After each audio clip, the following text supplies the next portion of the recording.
Whoa. And I almost didn't make it. I went in the bedroom for a minute to sit down for a minute, and all of a sudden it's 20 minutes later. And I was like, oh, my gosh. So anyway, good evening to everybody out there. And can everybody see and hear me? Okay, I'm going to put the pop-out chat on. Hopefully everyone's all right. Thanks everybody for showing up. I had sent James the link, so hopefully he'll see it. Ready for showing up. I had sent James the link, so hopefully he'll see it.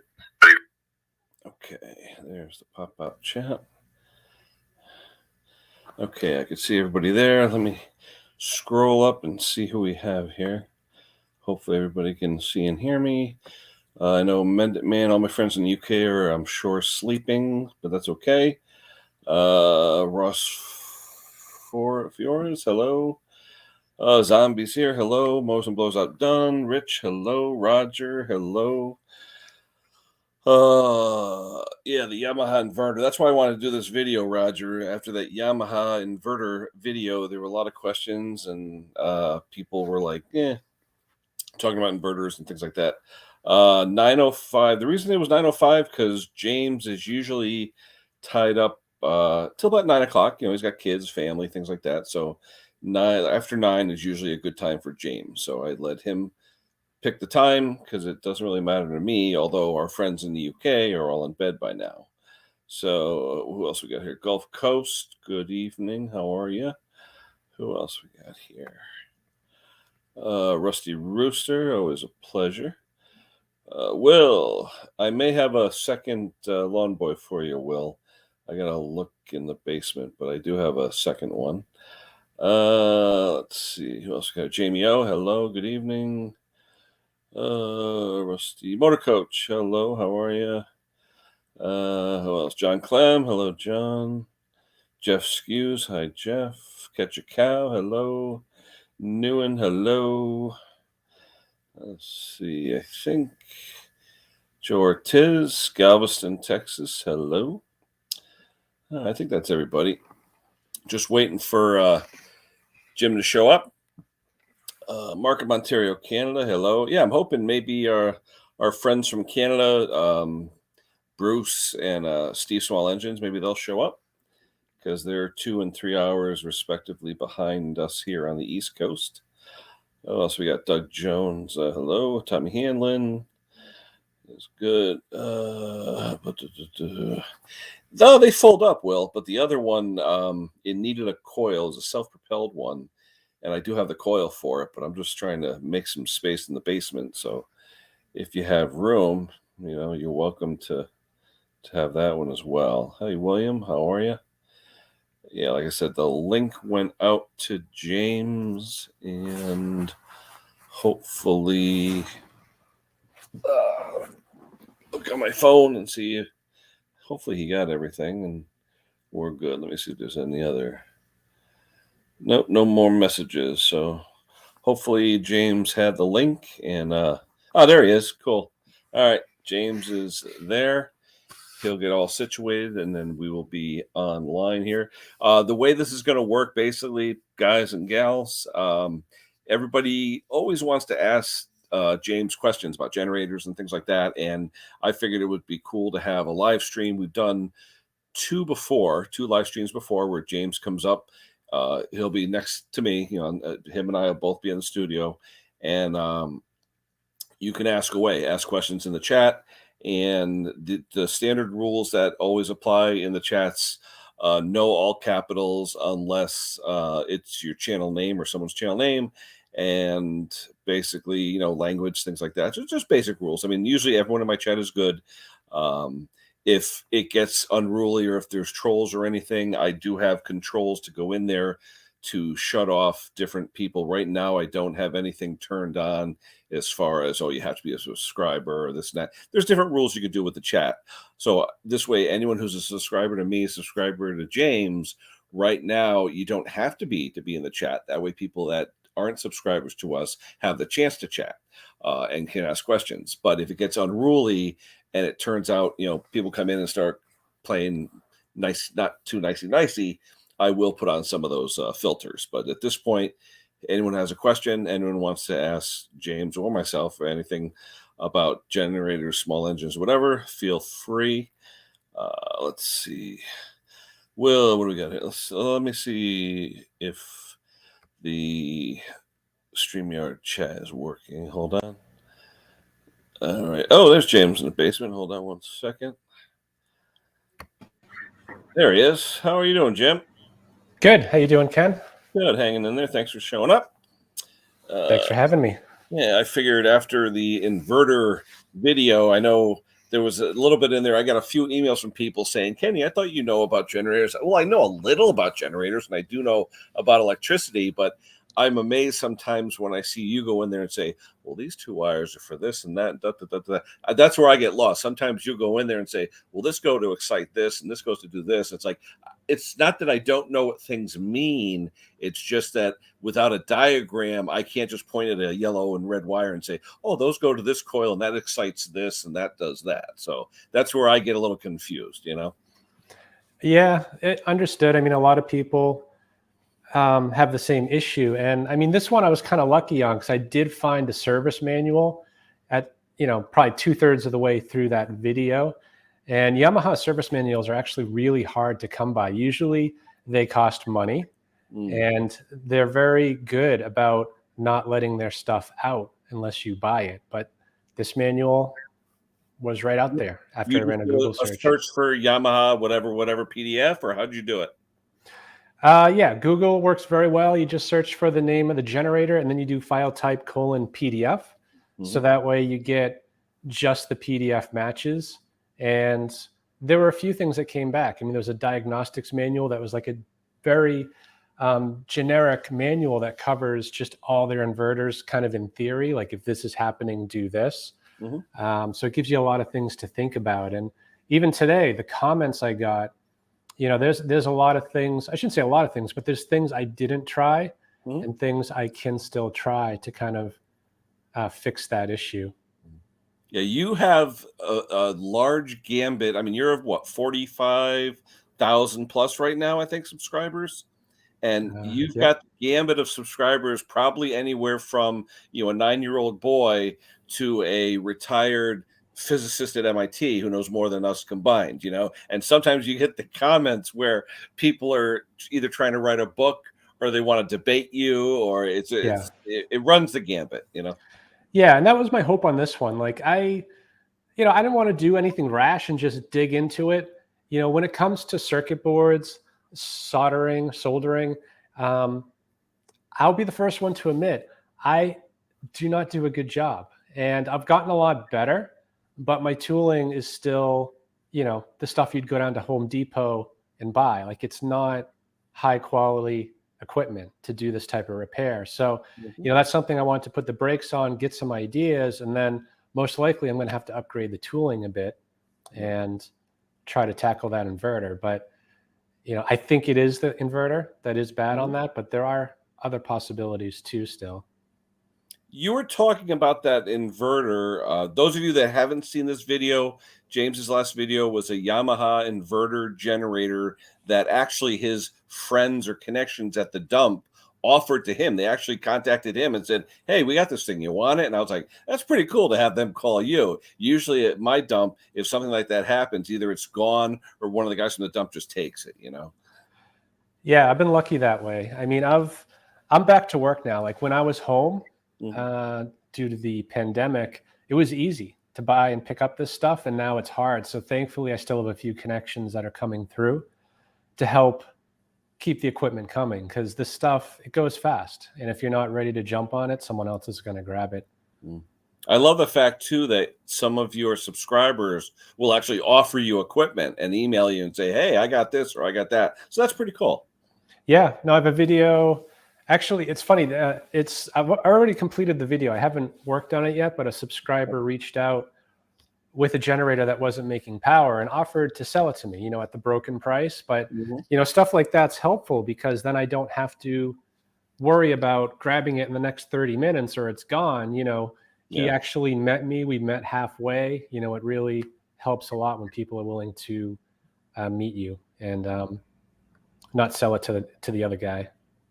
Now, you had mentioned in that video that maybe one of your subs or someone who's watching may have one with a blown engine, and you could maybe combine two to make one. I mean, do you get people calling you like that saying, "Hey, I got some parts," or "I have this"? I mean, how often does it happen when they contact you like that?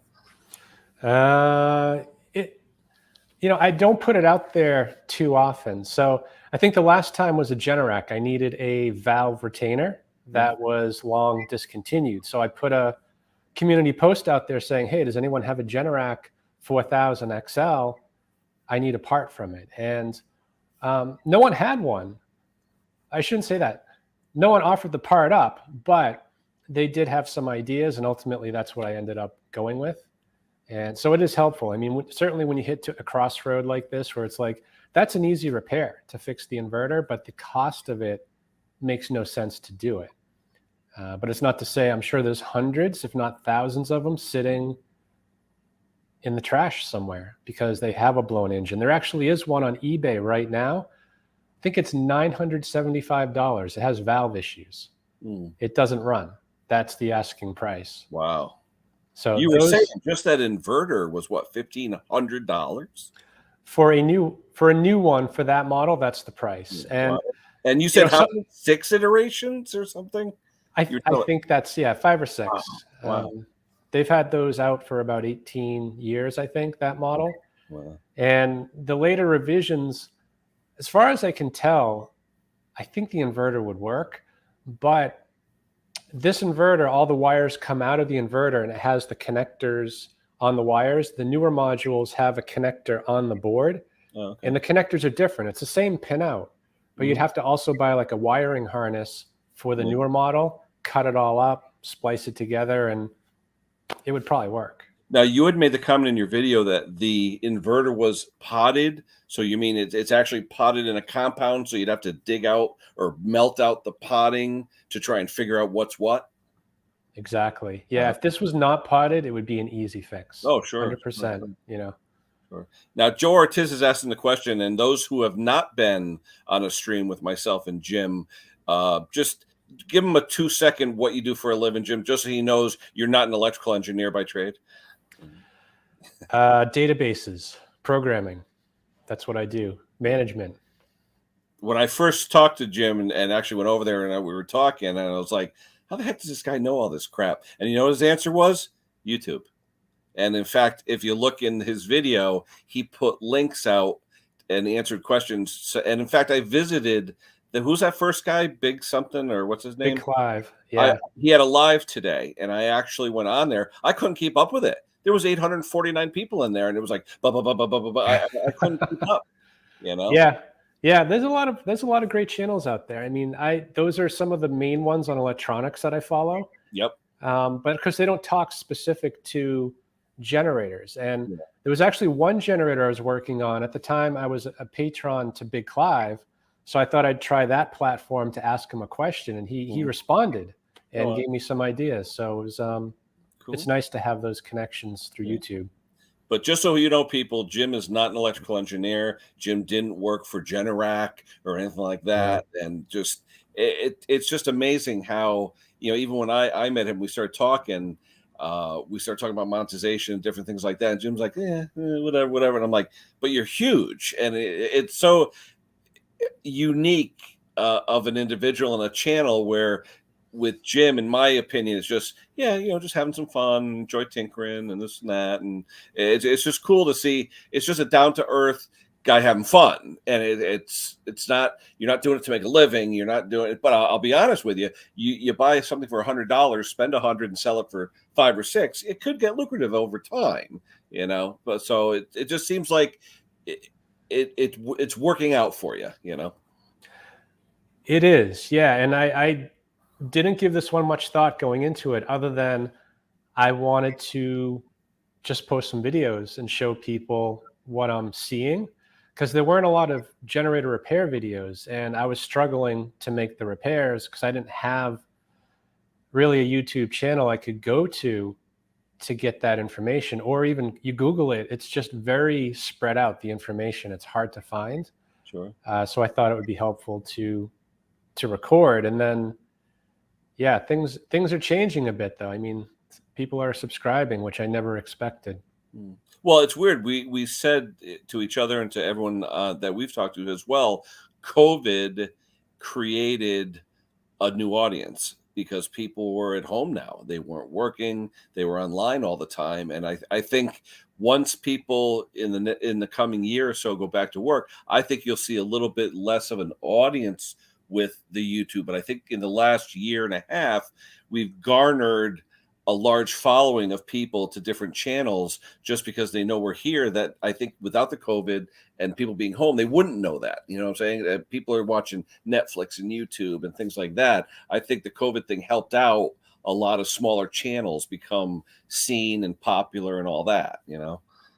Absolutely. Yeah. Even before the pandemic, I mean, I was publishing 1 or 2 videos a month, Mhm. and that was it. I just didn't have time to do weekly. And that's kind of my struggle right now, is that I'm trying to keep the weekly schedule, but I'm working 13 hours a day away from home. So it makes it challenging. And, maybe a lot of the work I'm doing now is in the middle of the night. So people might wonder, well, why don't you just start it right now? Why are you bothering to do this? You don't even know if it runs. And it's like, well, yeah, but it's 10:30 at night. Everyone's sleeping.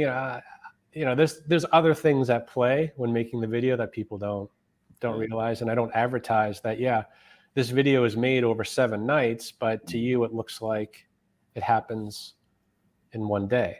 Yeah, people don't realize a 1 hour video could take days and days and hours of editing and all that. And that's my issue right now, is I'm doing it all myself. I'm trying to put out videos. In fact, this is the first month I haven't gotten any monetization. I got nothing because I didn't approach that. I was close. I was within $5 of the $100 threshold, but then all of a sudden it went down like $10. I was like, "Ooh, what happened?" Well, it's content. I did the live streams, and I'm on live streams, and I've got 450 videos when it comes to between lives and between my regular videos. There's a lot of them out there, and there's probably 20 or 30 that always garner a few dollars here, a few dollars there. But with the monetization, people don't realize, and those that don't know monetization, you have to get at least $100 in a 28 or 30-day period. If it doesn't hit 100, they won't transfer any money. That's the magic number. And for Yeah. some reason, this is my 6th month. I didn't hit it this month. It sort of got me depressed a little bit. I was like, huh, what happened? No one's watching my stuff. And then I look and I go, yeah, but Ken, you're not putting out anything really. You know what I mean? I mean, live streams are fun, but it's more banter. It's not really technical stuff. So now I'm working on, technical things and stuff, but editing and trying to get it all together. I'll be honest. I have Sony Vegas software. I still don't know how to use a stupid thing. And I've had it for almost a year.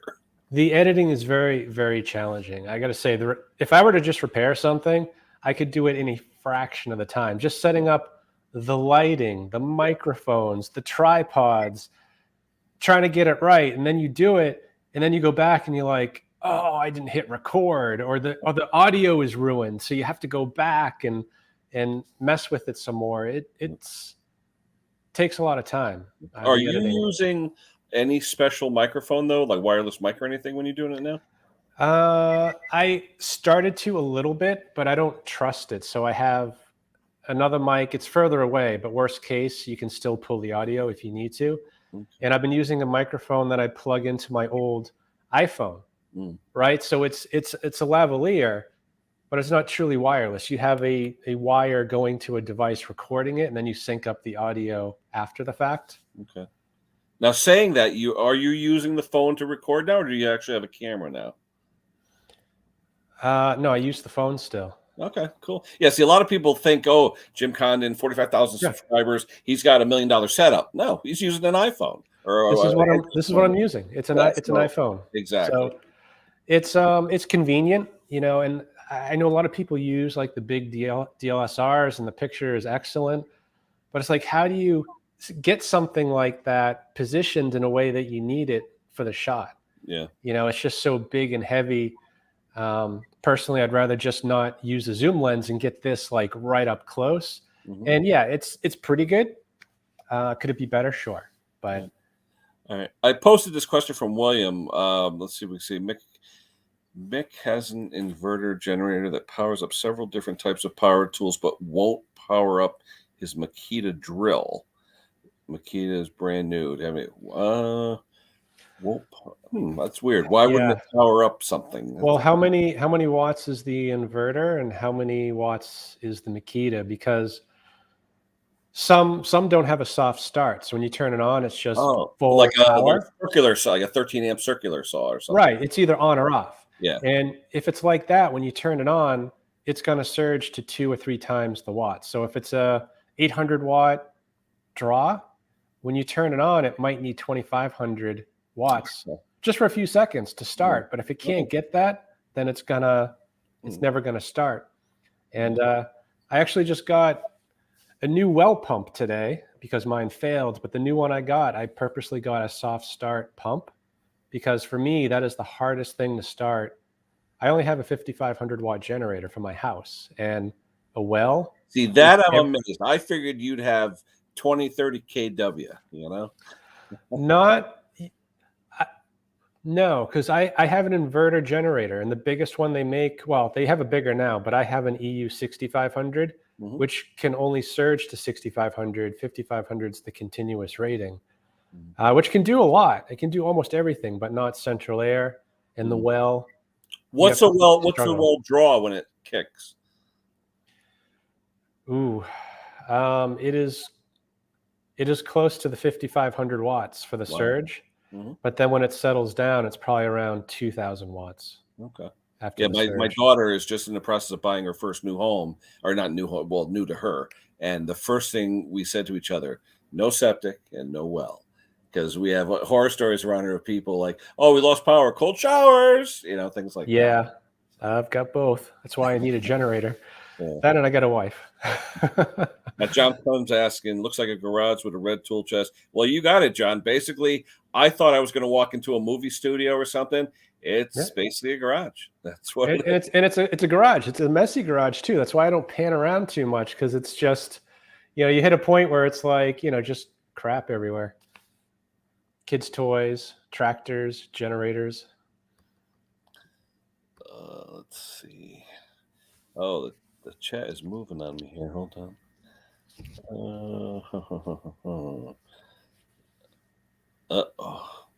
Oh, Mick is here. Hello, Mick. Mick is, I'm assuming he's working because it's 2:23 in the morning. No, actually, 2:23 a.m. in the UK. So Mick is either working or he's up for whatever reason. The chat just jumped. I missed about 20 chats. Hold on, guys. Where are we here? Oh my gosh. I should slow down the chat because I literally missed a ton of stuff. Okay, here we go. We're back. All right, now let's see here. We got John Clem. Someone's laughing. That's John Clem. Let's see. There's people I haven't seen before. Probably some of your subscribers, Jim. Joe Lou. Hello. There's Mick. Okay. Yeah, there we go. That was Mick. So he's here. Everyone's saying hello. I can't believe how fast this goes.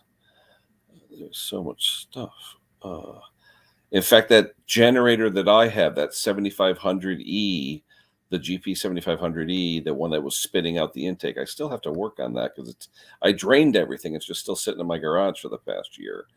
And that's going to be something. The only problem is there's like metal filings in the oil. So I'm wondering if I should just separate it from the power head and just clean it all up and then fix it, because the metal shaving or metal filings worry me.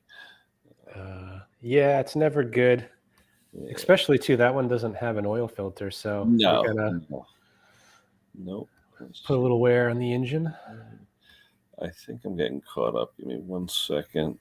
Oh, that's a nice name, The Charge Show. That's interesting. That's got to be one of your subscribers. Let's see. Doug Jones. Oh, here we go. Ran my generator out of gas, drained the car, put it away, took out to use motor, hunted under load, ran okay on half choke. Should I remove and clean the complete carb? What type of generator is it, Doug? Because I know on the Honda type and those with that type of carburetor, the pilot jet is the main suspect when you have the hunting. Although at higher RPM, it could be a number of things. And I think, Jim, when you were doing this generator today, didn't it hunt in the beginning and then it smoothed out? Or The Yamaha, it did, but that carburetor, actually, I didn't show it in the video, was flooding over. So I was shutting the fuel off, starting it, and then trying to like feather the fuel to keep it going. So that was a whole other thing. Yeah. And someone even commented, why didn't I clean the carb? And I don't know if it was you, someone responded like, why bother? It's until it makes power. Why change the oil? Why clean the carb? Yep. You got to make sure the basics are there. And I actually did that on another generator I just finished working on and got it working. Everything was perfect. And right at the end of the video, tragedy. That's all I'm going to say. Yeah. But I put a lot of time into it. When you first were hooking that up, I noticed that you'd see the light like dim, bright, on, off, dim, bright, dim. What was that all about in that instance? Yeah, you're talking about the drop light? Yeah. I assume.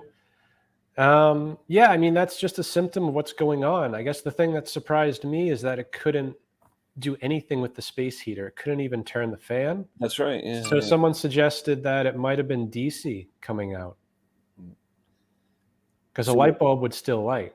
The comment just now from Simon here. You're right, Simon. He is becoming one of the best small engine mechanics on YouTube, even though he's technically not a small engine mechanic, which is funny. We call him Mr. Generator, and most of us have his generators, but he dabbles into all of it. And I'll be honest, I've learned stuff from you as well, Jim. So thank you for that as well. I've learned plenty from you. Let's see. And I wish we could, Mick. I wish we could. Yeah. Let's see. Wow. I can show you how to use Filmora, Ken. It's funny. My buddy Craig Timmons out of Ohio, good friend of mine, he puts out videos too. He uses the Filmora, loves it. The only thing is at the end of it, it says Filmora because he didn't want to pay for it or whatever. But it seems like that's working good. Like I said, I paid for what Mick uses and what Ali Mack and those guys use, this Sony Vegas. It wasn't that expensive, and it seems like great software, but it looks like the cockpit of a 747 when I put it on my screen. And when I don't know how Filmora works, but when you use Sony Vegas, phones store video in a weird format now since the version 10, and now no audio comes through. I have to convert it to MP4. I had to buy a converter or freeware to convert to MP4. Then I could load it into Vegas. Then I could play with it. Well, it takes almost as long as the length of the videos to convert it. It does. Yeah, I was struggling with that for a while too, because Apple switched to their proprietary format. You can switch it back. In the settings, yeah, there's a setting, but what happened was that when you try to copy it off your phone to your computer, it would convert it to Windows format on the fly. Yep. And that would take like 5 hours to copy over 3 hours of video. And most of the time, the phone would crash in the middle and couldn't do it. Like, it was awful. Yeah, no, I agree. It's I've got so much right now in my phone that I'm trying to combine. First, I use something called Video, what's it just called? I think it's called, hold on.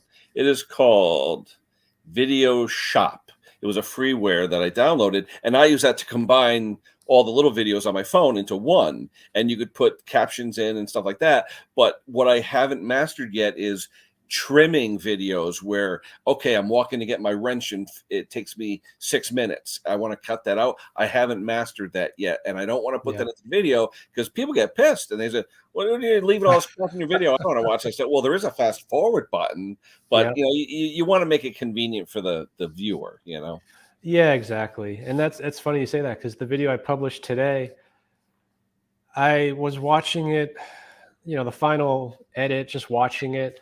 And I did the same thing. I put a clip in there that I meant to cut out, but it must have been 5 minutes long of me walking around looking for like a wrench or something.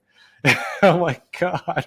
Yeah, Mick was the first one. He came up to me. He goes, mate, what are you doing over there? He goes, I'm watching your video. All of a sudden, I'm looking at the equipment and you're nowhere to be found. And goes, we don't want to watch that. And I'm like, yeah, it's right. What's a question here? What is your thoughts on putting a generator in one of those suncast sheds or building an enclosed shelter for the generator? Oh, okay. Yeah, you got to be careful. It is an air-cooled engine, and as long as the air is cool in the shed, I guess you're okay.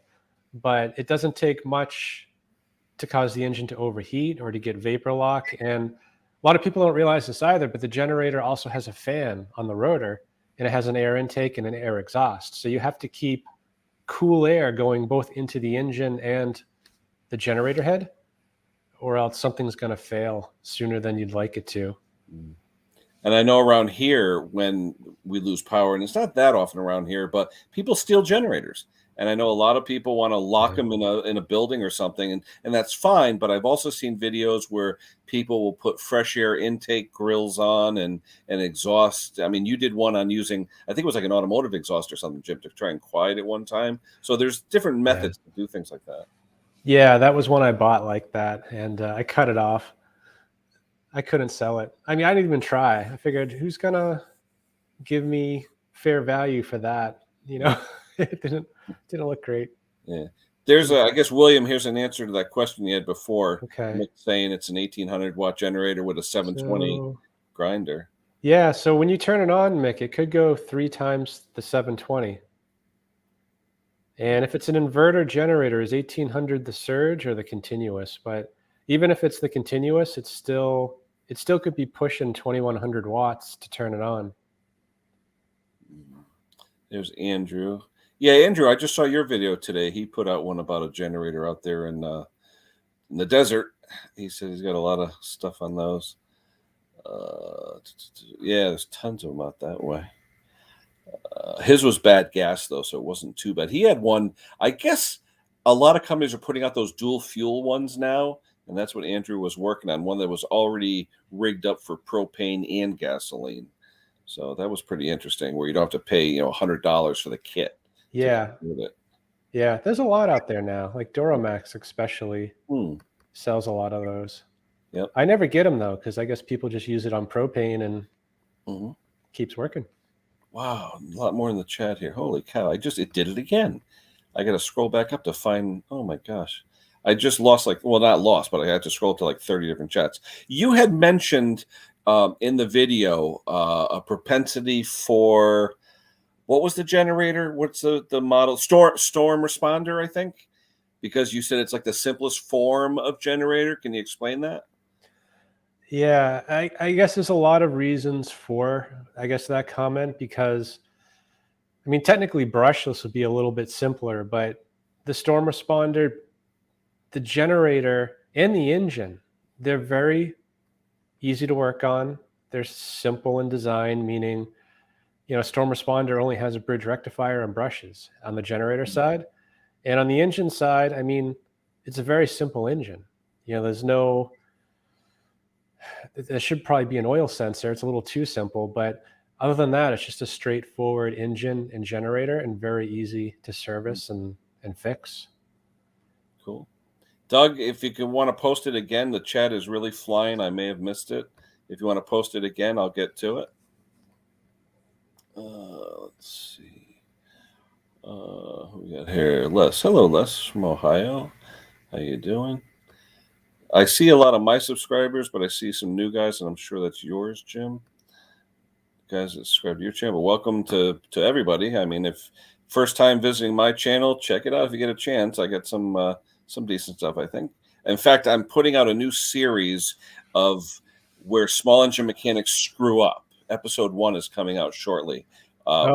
We all make mistakes when we do things, and sometimes we make the stupidest mistakes. And you know what? I'm going to start a series on that because I did one thing with a Toro adjuster lever on a push mower where you adjust the deck height, and I made the most stupid rookie mistake on it.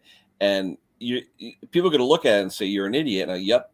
And I'm going to post it because I think it just shows that we're human beings. We make mistakes, even though I've got an engineering degree and all this other stuff. The most obvious thing didn't click to me. and I put something together wrong, knew it was wrong, left it that way until I freaked out, visited my dealer and asked him a question. And I see something on his floor and I'm like, wait a minute, you got one on your floor. And I saw something and I almost took it apart on the floor. And he's looking at me like, what are you doing? I was like, don't worry about it, and I figured it out. But it's just, hey, we make mistakes, stupid mistakes. A lot of times people have the question, well, why don't you put that in the video? That's going to be the video. The video is going to Yeah. be you acting like an idiot. And you're going to be like, oh, he's human like the rest of us. It happens. Oh, I started a generator without the fill cap on it. I started it up and I'm like, what's that? It's like just fountain of oil spraying everywhere. It was nice. Oh, we got a couple super chats here. Hello, David Ray. Thank you so much. I didn't see it. And Mick actually did one too. Thank you, Mick. I don't even think I got to those yet. Once I get to them, I'll post them. But thank you so much. You too. Yeah, this chat is flying. My gosh. Let's see. Hello to Will. Let me see. Honda Clone. Yeah, Doug, if you want to post that question again, please. I'm still going down in the chat. I'm using the StreamYard chat, which is a lot more difficult to navigate than the other, but it allows me to show the comments. So that's why I'm using it. I apologize, but I'm trying to keep up with everybody. Let's see. Willie C. Case. 100 amp Army surplus diesel. Ooh, that's nice. Yeah. Yeah, diesel generators are real nice. In fact, those, I don't know, those that watch 805 Road King and his friend Mike, small engine mechanic Mike, he's into the big stuff. He's like James on steroids. He does the generators that are 10 times the size that can do like whole plants. Yeah, he makes some good videos. Oh yeah, I've been missing him though. He's kind of. I think he's been busy a lot with work. Yeah. Because you haven't really seen him. But I believe, I'm not mistaken, I think Mick talked to Road King, if I'm not mistaken, and he's going to be on Mick's Christmas video this year. So he's going to have a pretty cool Christmas video. I'm thinking about doing one like an hour before and call it the B-listers, like me, like on the other side of the record that you don't play. And we'll do our stream about an hour before Mick's, Let's see. Many thanks. Hey, Mark, thanks for the kind words. Okay, let's see who else. Live in a country where you can't get gas with ethanol. Any tips? With 25% ethanol. Wow. Yeah. I've never even heard of that. I mean, I don't know. What do you think, Jim? What would you do if you had 25% ethanol? Wow. I would. I guess the first question. Well, hey, Mark. It's tough. I mean, I would actually keep the tank dry, keep the carb dry, and only put it in when you need it, because it is going to cause a lot of trouble, especially with the carburetor. Boss Ross. Yeah, easy. Yeah, Brandon, I'm sure it's easy, but you know what? And it's funny, I've got all these degrees and everything else, and I'm no dummy, but for some reason I think the main thing is having to convert the phone to the MP4 first. I think it pissed me off more than anything. I'm like, wait a minute, now I got to spend twice as much time before I even start editing. That sort of got to me, Mick is saying hello, JB. What is this here? Guys, I maintain small and want to start repair. What advice can you give to repairing on a small scale? Don't go beyond your means, though. I mean, when I started this stuff, I did it as a sideline. I actually did it as a sideline when my wife lost her job, just to make a few dollars on the side. It can balloon on you. What I can say is, you want to start out small, start with friends and family, start repairing stuff, people things like that, and feel comfortable doing it. Jim and I, I don't know about you, Jim. I mean, I don't do it to supplement my income.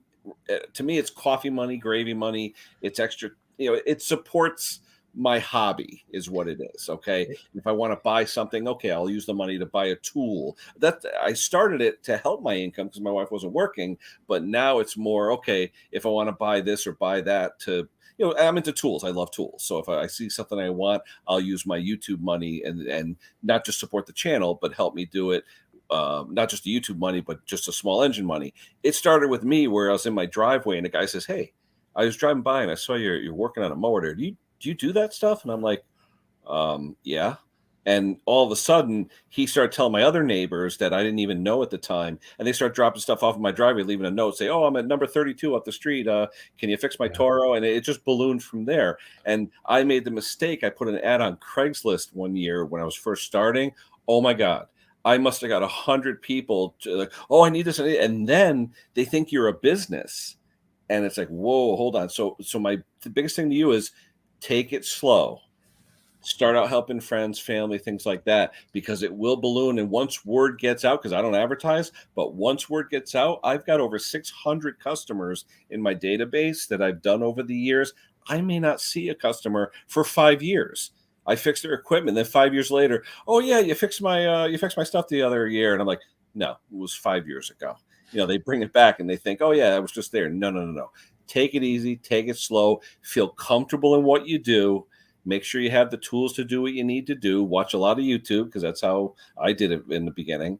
And but just take it slow. Don't overwhelm yourself, because I'll be honest, you get home from a day's work, you don't want to come home and say, "Oh crap, now I got 16 things in the driveway I got to fix, or else I'll get these customers mad at me." Just take your time. Do it slow. I mean, anything you want to add, Jim? Yeah, it's a little different for me because I don't really have customers. My neighbors do drop stuff off once in a while, which is fine, but I definitely don't advertise. I started off slow. I bought one generator with actually money I won from a Super Bowl squares thing.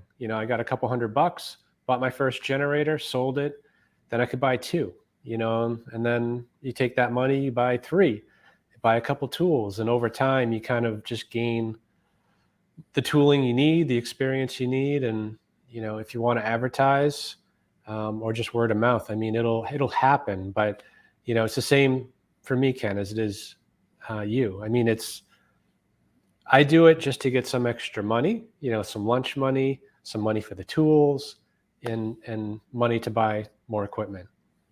But I couldn't make a living on it, not here anyway.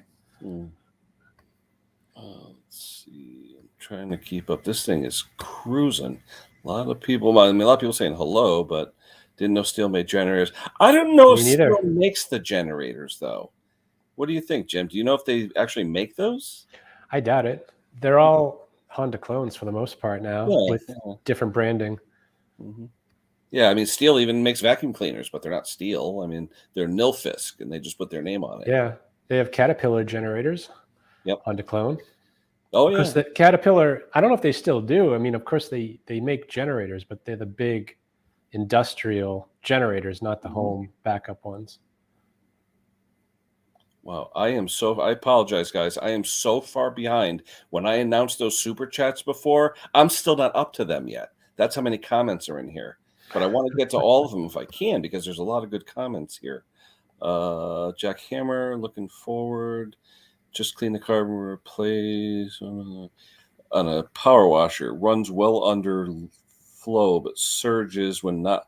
Yeah, but you know what? When the water's not flowing, most of them are like that. I always keep the water on when I'm running my power washer, because some of the newer Briggs have the governor rigged in to a pressure switch or a pressure valve, where when you let go of the handle, it'll actually unload the pump and let the engine rev down. And when you click on the pressure, it senses the pressure, governs the engine back up to the correct throttle. Because that was a problem. The pumps would want to unload without the water going through, and it caused them to stall out, and it would cause the engine to hunt and stuff like that. So it is normal for a lot of those pressure washers that while you're not pressing the wand, yeah, it tends to want to stumble and hunt and things like that. But once you're under load, it's running, the pump, it evens out. So I know the newer Briggs have that little wire that's actually attached to the governor off of a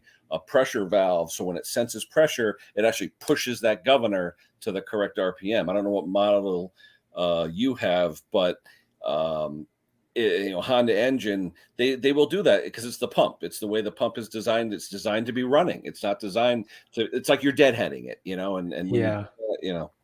So. Yep. Yeah, I was going to say the same thing. It may not be the engine. It could be that pressure relief valve. Mm-hmm. Yep. It's funny thing is my power washer, that valve is shot. I actually started a video on fixing it, and decided I can't fix it. So I do what you do. I hold the wand thing down and I Yeah. never let go. I My start it with it my pulled mother down. And, borrowed it, and she actually put pipe cleaners around it to keep the wand always running. yeah, But that's another thing. When you're starting a power washer, don't try and start it without the water going through because it'll recoil, pull back, and break your arm. I mean, just like it's a sheared flywheel key or something like that. They always say keep it running, and also people when they fix power washer engines, oh, I don't need water through it. I'm just fixing the engine. Well, you know what? You run it for more than 20 seconds, you may be blowing those O-rings because you're melting them without the water to cool them. The yeah, water going through is made to cool the pump parts. So remember that, guys, when you're working on a yeah. pressure washer. That's a good point. That's another reason what to keep the water going through it. Keep it Yeah, cool. sure. Doug's asking about up to 15%. Yeah, I mean, like Jim said, just you don't want to store it for long periods of time with the mixed stuff, but running it up to 15%, I mean, will it hunt a little bit or maybe act a little weird? It'll still run though. I mean, I don't see any Yeah. issue. What I do recommend though is when you have the newer gasolines, shake up the can every now and then, before you pump it in, because you will get some phase separation, I believe, over time when gas like that sits. So, what else we got here? 20. Yeah, good luck, Brandon. I had that same trouble when I first met Jim. We were looking for capacitors for a McCulloch, and there's a guy on eBay, and he knows what he's got because he sells the capacitors for $70. And what's your comments on that, Jim? Yeah. As long as they're fairly easy to find. The biggest thing is just the right form factor. Will it fit where you need to put it? Yeah. And as luck would What have it, was I the might rule, I Jim? might have one. You said something about volt. You could go higher with the voltage, but the Farad rating is important. Is that what it was? It's very important. The Farad rating you have to match 20. If you find a capacitor that's 470 volts, it'll probably be fine. It might not last quite as long as the higher rated one, but it'll work. The microfarad reading is the important thing. And Now, of course, the higher the voltage, the better. It just means it's made better and it's going to last longer. we had a discussion in the last live about startup capacitors versus regular capacitors for a generator, where people were being sold, air conditioning startup capacitors versus a regular one. Can you talk about that for a second? Yeah, sure. I mean, the start capacitors, they're not meant for continuous use. So if you use it as a run capacitor, yeah, maybe it's the right rating, but it's going to stop working very quickly. I don't know how quickly. It could be 100 hours, could be 1,000, but it's not going to last. Yeah. But it's the difference between a $10 capacitor and a $70 capacitor. Yeah, I mean, there's less to it because it's only meant for momentary use. Mm-hmm. Oh, good. Thanks for the compliment for Jim there, David. Thanks, David. Oh, I'm getting down to the super chats. Hold on here. What's your favorite part supplier? Depends on what part. It's the person who has it. I actually have been lately, absolutely, because I don't know about you, Jim, but I'm still having trouble finding stuff. Yeah, I used to order from parts sites a lot, and I've had too many issues where it's just back ordered. After 3 or 4 weeks, you give up. I actually like eBay because a lot of the sellers there have the item. They actually have the item. So when you order it, they just drop it in the mail and it shows up. Maybe not at Amazon speeds, but it doesn't take a month.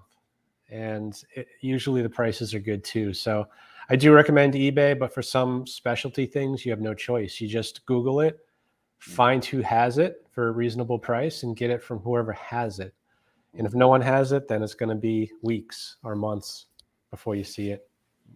Yeah, they're talking about like Mauser, DigiKey, all these electronic suppliers. But I'll be honest, guys, for some reason, the exact farad or microfarad call out and voltage that's on generators there's nothing standard about it. I've looked in DigiKey and all these places because I deal with these companies on a daily basis in my business. And for some reason, I don't know why, but these generator manufacturers, the farad call out is strange. It's 26, 37. Yeah. It's a weird call. And as James said, you really want to nail that microfarad rating. Yeah, and usually it's plus or minus 5%. So if yours says 22 and you buy one that's 21, it'll probably work.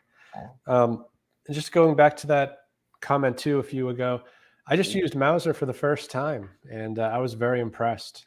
2 days, got the Oh, part, and it fixed the problem. Of course, it was perfect. Jason, your comment here. You know what? I screw up all the time. I've fixed stuff. I've also broken stuff. I've had a repair that would have made me $50, cost me $40 by the time I'm done for stupid mistakes.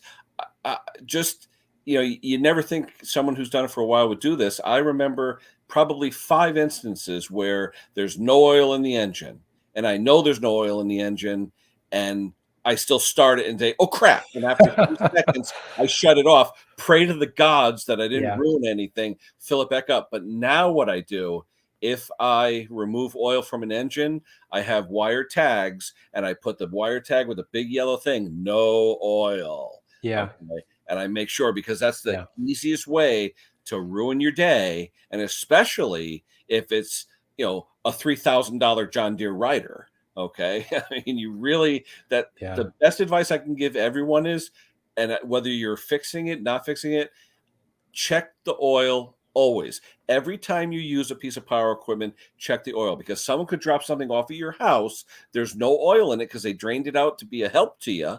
Okay. And then you get on it and say, all right, let me see what's wrong with this thing. Bam, bam, bam, bam, bam, bam, bang. And you're like, wow. yeah, And then you look, oh, didn't I tell you there was no oil in it? And now what do you do? yeah. Oh, Yeah, I'm there with you. If I drain the oil, I put it right back in because I've caught myself. There was an engine I rebuilt. I was just anxious to hear it. So I actually had the can of carb spray in my hand. I was ready to squirt it in and pull the cord. I'm like, wait, I didn't put oil in there yet. What am I doing? Put I've the can literally down. done it probably 5 times in 22 years, where I've started the engine literally for maybe a second. Oh crap! And I realized, and bam. But Yeah. normally, I always use synthetic now, or semi. Most of the oils I use, I go to my dealer. He sells Kawasaki oil, which is a synthetic blend anyway. So I mean, running for a second, yeah, what's left in there isn't going to hurt it per se. But when you get a customer's engine, you don't know what was in there. It could have been old Yeah. dinosaur oil or something. And I'll be honest, I mean, your heart just stops, and you're like, oh no, did I just inherit a $400 mistake that I just did to Hmm. myself? So crazy. Oh, we got a watcher from Trinidad. I was actually in Trinidad and Tobago in 1993 on vacation. Beautiful, beautiful area. Thanks for showing up. Thanks for watching. Let's see. Super chat. Yep, we got that. And oh, we got our friend the Pates here. Hello, Pates. Let's. I didn't actually make an offer, but I told him that I'm very interested and I repair generators, but he's asking too much. So if What is that, Jim? A lot of generators, or what is it?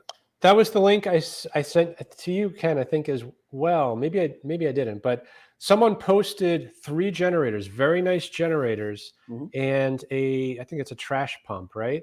Hmm. $900, all of them in visually in excellent condition, but they were underwater Uh, in that flood at the beginning of September. So mhm. now we're talking it's been 4 weeks. Yeah. They're probably still full of water. And a couple of them were covered in mud. Ooh. So I'm like, well, is there dirt in the engine? Like, water's bad enough. I mean, you got to deal with just clearing it out. I mean, the exhaust is probably full, the cylinder, I'm sure the rings are rusting. But if there's dirt, I don't know if I want to go there Yeah. because I might get it running, sell it to someone, and then, Yeah. how long is it going to run? And I know, Jim, when I look at a lot of your videos too, and when I've talked to you, you're the guy who finds the $50, $75, $100 free generator. So, when the guy starts talking 900, that's real money. It's over $200 a piece for ones that were submerged. So yeah, he's way too high. I mean, Mm. usually $100 is the cheapest I see around here. Granted, Mhm. there's exceptions to that, but $100 is a parts price. Yeah. And if you do better, great. Sometimes you pay a little more. Mm. Doug, you're talking about your 25% ethanol again. Where are you from, Doug? Where are you actually from? Because I know Mick had done the video, and we've all done different videos on separating the ethanol from the fuel by using a little bit of water. And in fact, I've done it with just a milk jug, a regular plastic milk jug. I'll put a gallon of fuel in there that has the ethanol in it, 10%, and then I'll put maybe an ounce of water in there, shake it all up. You could actually see the phase separation. Okay, the water and alcohol mix will definitely go to the bottom because it's denser than gasoline. And then once it settles out, I take an awl, I punch a hole about maybe a half inch above it, and I drain out the pure gas. But keep in mind, ethanol adds a lot to the octane number of gasoline ethanol mix. So if you're Yeah. buying cheap 87, ethanol added gas, when you drain the ethanol out of it, you're left with about 83 or 84 octane. Not the best. I mean, it burns very fast, but not really good for the engine. So what we do is we add an octane booster to any gasoline that we take the ethanol out of, just to restore some of that octane, because you do want a decent octane number. You don't want too high, though. People, and by experience, don't put 100 octane racing gas into a chainsaw. You'll never start it. The higher the octane number, the slower the burn, the slower the flame front, and it'll take forever to get it started. It really will. People say, "Oh, it runs great on that." Yeah, Yep. but if you got an electric starter, yeah, okay, maybe. But trying to pull something with 100 or 105 av gas, not fun. Yeah. No, I actually always use the 87 octane for small engines. But the biggest thing with ethanol is it goes bad fast. So Yeah, you can't keep it in the tank. You can't keep it in even at 10%. I mean, there's a lot of damage is yeah. caused by it. The engines run fine, but you Mhm. just don't want it sitting in there. Yeah. Well, look at what GM and all them had to do. Now, if you look at all the fuel lines ever since this stuff came out, every fuel line that's made has a different, ASME specification on the fuel line. It says rated for ethanol on the line Yeah. itself. Because when it first came out, you're taking apart carburation, you're like, what's all this black stuff? It was the rubber Yep. breaking down. The ethanol is Yeah. just killing the rubber. But David Ray, thank you so much. I appreciate it, my friend. Let's see. Easy machines repair. Hold on. I am still so far behind. I'm probably 10 minutes behind the chat, and I apologize, everybody, but I'm trying to use the StreamYard chat so I could show comments as well. Let's see. A lot of rain in the Midlands, over there in the UK. Thanks for staying up, Mark. Appreciate it. A lot of these guys, it's 3 in the morning over there, and they're still watching, so I appreciate that. Yeah, we all make silly mistakes. You're gonna love these videos because you're gonna be Ken. You're an idiot, but that's okay because I am sometimes. Let's see. Don't use gas.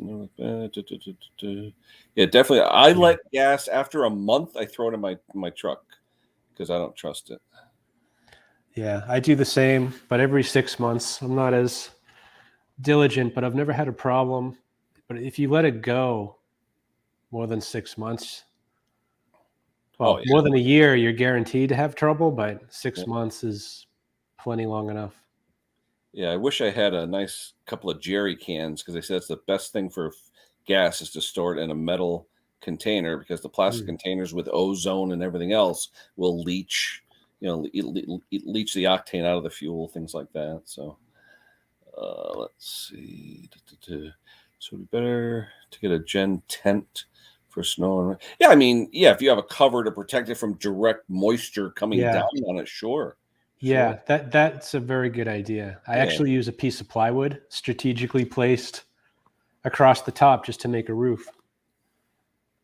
Yep. Let's see what we got here. Okay, low oil sensor. Cool. Glad we helped out, Randy. That's good. Yeah, I tell you, oil sensors. First thing you check on a generator when it shuts off after 3 seconds. Check that oil sensor. Well, check the oil first because it's it just doesn't have enough oil in it. So I had that happen last year where a guy's like, "Oh, it turns off after 3 seconds." So I checked the oil, and sure as heck, it was down a half a quart. Once I put the oil in it, it was fine. But I did test it though. I disconnected it, connected it back up. But that's probably 90% of where it runs for 4 seconds and shuts off is those oil switches. Let's see, zombies here, low zombie. I don't know if I'm ever going to catch up with this chat. There's tons of stuff. Yeah, Pate's is in Long Island, where they get megabucks for power equipment. Oh, who else we got here? Hold on here. Yeah, B list. Yeah, I'm definitely gonna do a B list show, William, because there's so many of us out there that have fun with it, and the Christmas shows are always fun. We always have a great time. And Mick has got some really cool guys this year. I'm telling you, he even has Musty committed, so that's pretty cool. Yeah, that's impressive. Oh yeah, absolutely. Let's see. The Infinite, yeah, the Ryobi where the idle kickdown. Yep.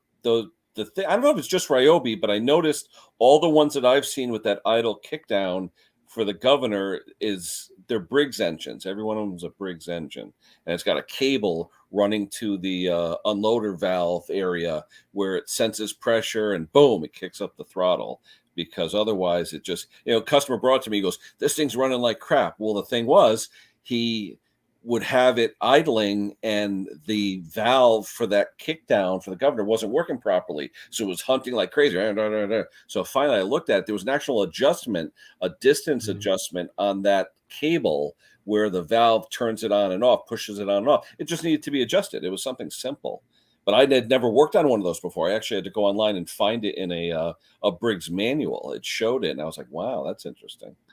So, because at first I looked at it, I go, damn, what is that? I didn't know what it was. And that's another thing. You start working on small engines, Jim, you specialize in generators, but you've done the gambit of all of them. When you start to work with small engines, you're ultimately going to get something you've never worked on before. And what do you say? Do you refuse the job? Or like me, I love the challenge. I'll spend hours online trying to find it, knowing, my time is money. I'm not going to charge the customer for that. But to me, it's the challenge of I can fix this. I can figure out how to do it. And then you've got another notch in your case there where you can say, okay, next time something like that comes in, now I know how to fix it.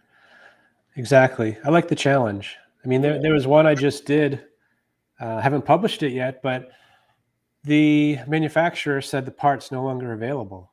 Mm-hmm. And that's after the week before where they said they couldn't even figure out what the part was. Never mind, could they give me one? So after 2 weeks, they finally said, yep, it's not made anymore. Sorry. So I ordered actually a part from Mauser that seemed to be the right part, and it works fine. It's just amazing that manufacturers can't tell you, what's in their machine. They didn't even know.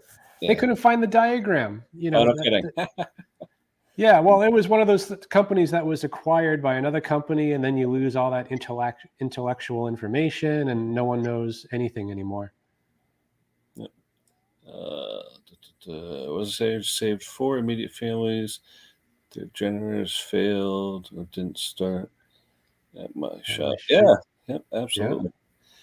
Yep. Yeah, my neighbors here, like I said, we don't lose power a lot, and only 1 or 2 of my neighbors have generators, and they brought them to me, in the springtime before hurricane season, all that stuff. They, what can I do? What can I do? And I show them, So the main thing is just don't leave 10 gallons of fuel in all year, Take the fuel out and ideally store it in a garage or somewhere out of the weather.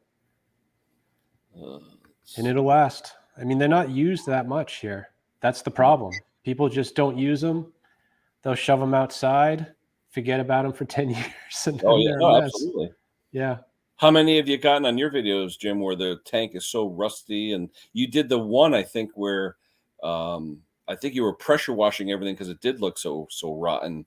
But I was going to ask you on that. Pressure washing a gen head, though. I mean, you steer clear of that, right? Putting water into a gen head or what? I try to avoid it, but I mean, those wires, they're all insulated and covered in varnish. So it's not like you're going to cause any oxidation in there. Mm-hmm. So the water isn't terrible, but you don't want it to stay wet. So once it's washed, you do want to dry it quickly, a hot day, put it in the sun, start it up once it's dry. But generally, I don't like doing that. Water and electricity, never a good combo. But I know you're like me. When you wash something off, you immediately take a blower to it afterwards and try and blow it out. Yeah, and it was funny. There was another one I power washed, and it was also similar to that. It was so dirty, and I Forget why. I had to take the blower housing off for some reason. This is 2 days later. I took the blower housing off, and it was just like half a pint of water poured out of the blower housing. And I'm like, that's why you don't wash small engines. I mean, it just held the water in there, and it probably would have been in there for months before it evaporated. I'm working on I fixed an Aaron's tractor, and the hood has louvers in it. Okay. And I'm like, wait a minute, why would the top of the hood have louvers? The water goes right into where the flywheel is. It rusts the hell out of the flywheel and the coil and the magnets and all that stuff. And then you go to turn it on. If you have the hood up, all of a sudden just sprays water out the side. What a stupid design. Why would they do that? You know? Yeah, they weren't thinking. Crazy. All right, Doug, thanks for stopping by. Let's see. I just want to try and keep up with some of this chat. It is really getting crazy. I mean, thankfully, a lot of it's just hellos, but I want to get to any questions if they're here. Let's see. What is this here?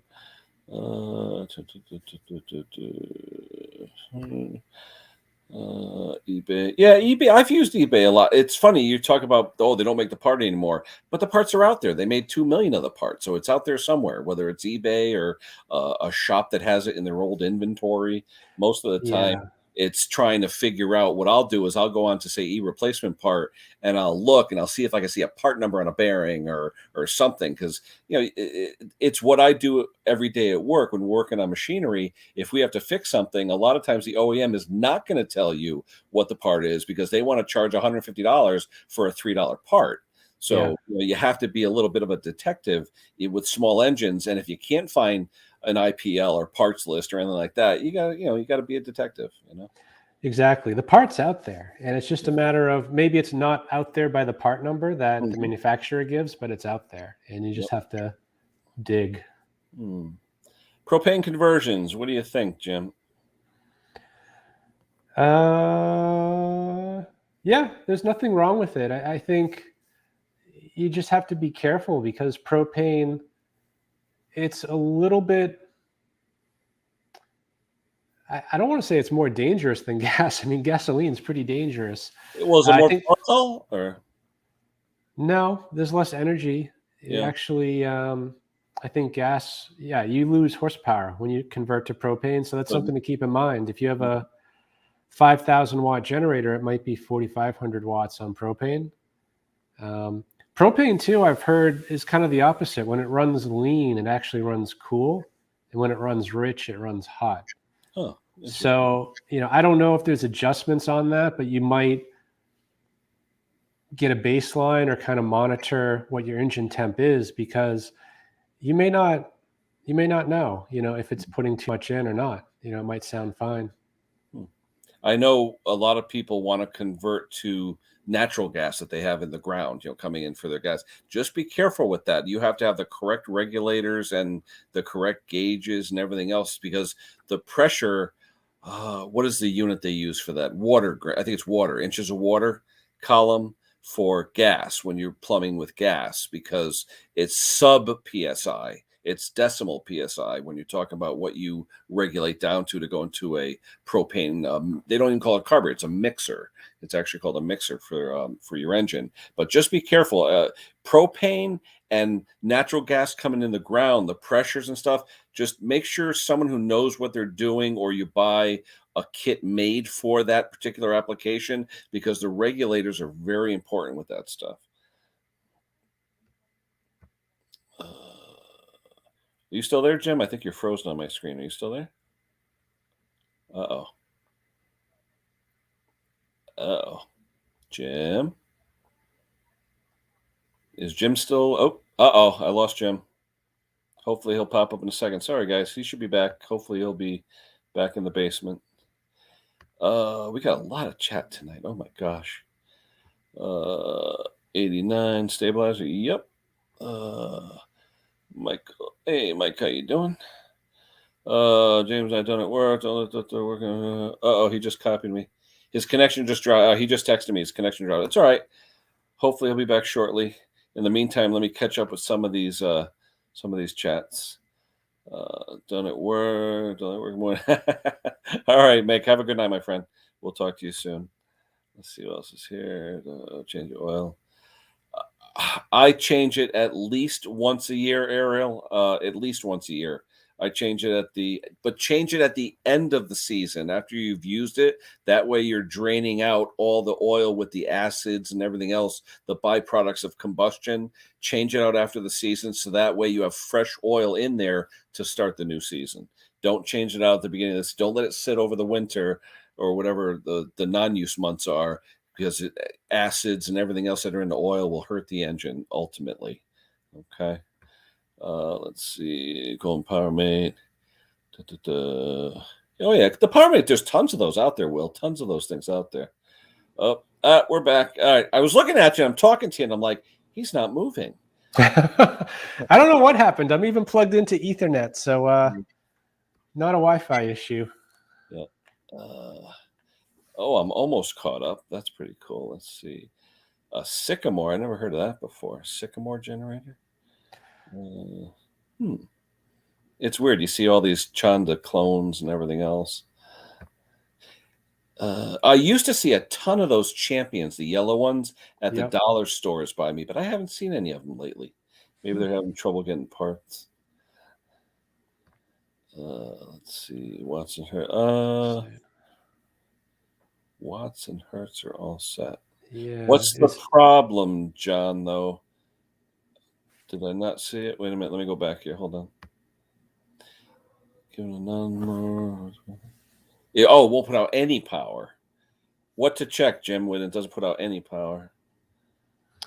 Yeah, I guess I'll start by saying it's probably terminal, so don't get your hopes up. But I would check, really the only thing you can do is to check the brushes, make sure they're not broken, make sure there's continuity from the brush to the terminal where the wire connects from the AVR. And it sounds like this has an AVR, so it definitely could be a problem with the AVR. And there's really no way to test that except putting a new AVR in. So if the brushes look good and test good, I would actually check. How about exciting it, Jim? How about exciting it with a drill? Well, a lot of generators have magnets on the rotors. So, I mean, if this, not all of them. That means what, though? Self-exciting? What does that mean? Yeah. So, yeah, to make power, you need a magnet spinning in a coil of wire. And most generators are just wire spinning in wire. So you're like, all right, how does that make power? Well, it either relies on residual magnetism of the rotor, because that's an electromagnet, to get things going. And if you lose that magnetism altogether, then it won't power up either. But I guess the question is, when did it lose power? Did it lose power when it was sitting, or was it being used? Because if it was being used, you don't lose residual magnetism while it's running.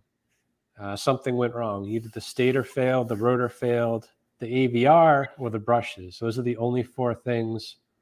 I shouldn't say the only four things, but those are the major components. There's the obvious thing is, are the circuit breakers tripped? Is there a wiring problem in the outlet? Somewhere between that and the stator. So a lot of times I'll test the stator through the outlets to start with, because if I get an ohms reading that's reasonable from the outlets all the way down to the stator, then I know it's not a tripped fuse, it's not a broken wire, the mouse hasn't been nibbling on something, the outlet works, and the stator seems reasonable. So that'll tell you very quickly if the entire path is connected. And then you can do other things like check for connections to ground, check for connections from one leg to another. You're just checking to see if the insulation is intact. Now, Jim, when you're checking through the outlets to check for shorts and all that, is it a standard ohms number that you're looking at, 5K or something? I mean, is there a standard number or what? Every generator is different, but in the 5,000 to 7,000 watt range, it's usually between 0.2, 0.3, all the way up to about 0.5 ohms. Okay, so there's something to look for, John. Try it out. Let us know how you make out. Let's see. Seafoam. Now you sound like Pates. He's Mr. Seafoam. So snow blowers are getting there. I've gotten a few calls already. And I know our friend Bruce up there in Canada, he's going to be getting snow in another month. So it starts early up there. Yeah. I was thinking about that today. It's starting to get cold here. Yeah. Still. Yeah, Steel customer service told him to try eBay. Yeah, I wouldn't doubt it. I would not. Nice. Absolutely. At least they're honest. Absolutely. Hey, Wayne Hatfield, how are you, brother? Good to see you. There's William again. Hey, William. Always hit the like like. button. See, I'm sort of cheating here because I'm taking advantage of Jim on my channel, and I'll get some likes, so that's cool. But definitely visit Jim's channel if you need any questions. Like even John, you're talking about testing this stuff. All the videos that Jim has out there, I'm sure he's got a few that say no power. Check those out because those are the ones where he's going to check the windings and check the AVR, check the capacitor, and check the brushes. And I'll be honest, I never even knew about the different types of brushes in these things where Jim had showed me you have a brush combination with the rectifier built into the top of the brush. There's actually a little circuit board up there. So a lot of different things and a lot of different ways they put these things together that I didn't even know about. Yeah. I was working on a brushless recently that the capacitor was hidden. Like, I didn't know where it was and finally found it, but it's like that type of thing. Capacitor's a common thing to go bad. Mm-hmm. And if it's hidden, it could easily be missed. Do you understand what this Ariel is asking? What's the tolerance for a 5-phase? 5-something hertz? I don't know what that means. For 50 hertz, maybe? Oh, hold on. Here we go. Yeah.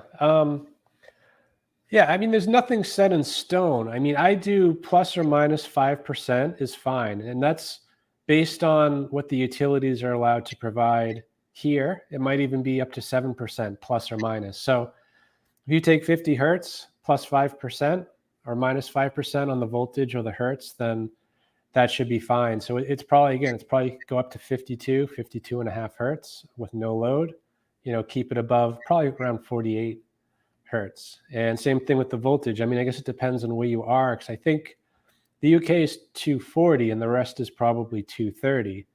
So you do want to set, if you have an AVR, then you can set it probably right at the exact voltage. But if you don't have an AVR, you might have to play a little bit with the engine speed and to get the right voltage, engine speed balance, if that makes any sense. Because sometimes you might set it at 52 and a half hertz. If you have no AVR, the voltage could be 250 or 260 volts, which is too much. So then you bump the engine speed down. You try to find a balance where, the numbers are within 5%, both on the voltage and the hertz, loaded and unloaded. Jim, are most AVRs provided with that adjustable pot in the back so you can adjust it? Most are, not all of them. Some of them are a little smarter, and they're supposed to automatically find 120 volts or 230 volts. And those don't have a potentiometer because they're built with a few more components to actually find the right voltage on their own. But 95% of them have the potentiometer. Okay. Let's see. Yeah, it's sat with fuel. So so the Sycamore sat for a while. So hopefully it's something stupid. I mean, we'll see. I mean, I've had it where John said in another comment he excited a couple of different generators before, and that's worked, but it didn't work on this one. Okay. Yeah, that usually will get it to make power, but if it doesn't power up on its own, I had a few experiences early on where I would flash it and I would get it to power up, but then it would be followed by smoke, pouring out of the stator, or the engine would go under load. So if it doesn't power up by itself, there's something wrong usually. Potentially loss of magnetism, but usually that's not it.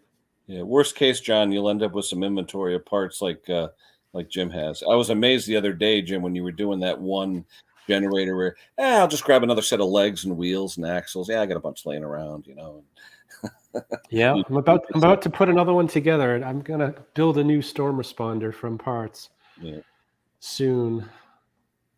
I mean, right now, how many engines and extra engines and heads do you have? Are we talking like a dozen or what? I have 3 engines, probably 3 or 4 heads, 2 for Briggs, 1 for Yamaha, another. I I don't know. But yeah, I got a few engines, a few power heads. The problem is none of them are compatible at the moment, except for the Briggs one. Mm-hmm. The one I was working on recently, I was hoping I have two power heads, but I have no engine for those power heads. Okay. And I just got an engine, a Honda. So it had a bad stator. I pulled it off, pulled the rotor off, wrong shaft. So I've been striking out on matching recently. Tanta here has a question. I have an inverter. After 2 hours of use, lost spark and do not want to crank back up. Oil change, new spark plug ignition.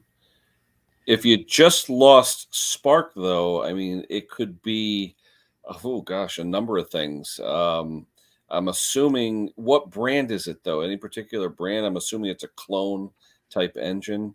But on the inverters, though, it's funny though. It just, I don't know, Jim. It seems like on these inverter ones, they're built kind of crazy. You know, the way everything's stuffed in there, and Yeah, I don't know. yeah, But they're a lot smarter than the typical generator because it's usually just a coil with a ground wire and that's it. So something's either grounding the wire or not. But if it's running for 2 hours, I mean that's suspicious. I mean it's either maybe has to do with the heat causing an issue, or have you ever seen the little boxes fail? The ignition boxes, those the CDI, modules? Yeah, the CDI. I've seen or some of those, go bad. yeah, like the low oil module CDI can go bad, but it's really, regardless, it probably, I don't know if yours has a CDI or if it has a more traditional coil, but if it's a CDI, then it might be controlled by the inverter, and there's probably a pulse generator. There's more involved, so it's not an easy, it's not an easy thing without knowing your system to say just check this. Yeah. But if you're lucky, it has just a traditional ignition coil where you can unplug the kill wire and see if the spark comes back. Mm-hmm. Yep, because I know rodents tend to chew through that kill wire, and a lot of times I've had, especially in Honda generators, where that kill wire is just intermittently touching a fin, grounding out, so the engine feels like it'll stall out, but then it'll run great, and then the next day it won't run, and I'm like, what is it? And it's the mice. They've gotten to it. I had the same thing just with the switch I had rigged up, and when it was running, it was just touching and rattling against the frame, and it sounded like the engine was missing. And I'm like, oh, it's just grounding out every half a second, killing spark. I've got one of those where the coil wire got eaten through, but it was only on the underside of the coil wire, so you couldn't see it when you took the shroud off, and it drove me nuts. That's one of my videos where I acted like an idiot. You'll see it. Yeah. If it's a Honda clone too, that engine, a lot of times the cap on the wire, it's a separate thing that kind of screws on. And it's got a resistor. And it has a resistor, and those can go bad, or even that connection if it's not screwed on right. There could be an issue where there's nothing wrong with the coil, but just the vibration of the engine, something loses connection, and that's it. How many times have you pulled off a Honda spark plug wire and the boot just comes right off the wire, and you're like, oh, wait a minute, what's that? Yeah. All right, here's a good question. Inverter versus regular generator, what's the difference? Sure. Regular generator has to spin the rotor 60 times a second to get 60 hertz, or 50 times a second to get 50 hertz, depending upon where you live. So they have to run pretty fast. And it is literally just a magnet spinning in a coil of wire. And it's an electromagnet. So it's not even permanent magnets, but an inverter generator has a lot more technology in it, a lot more to go wrong, but it can run at slower speeds.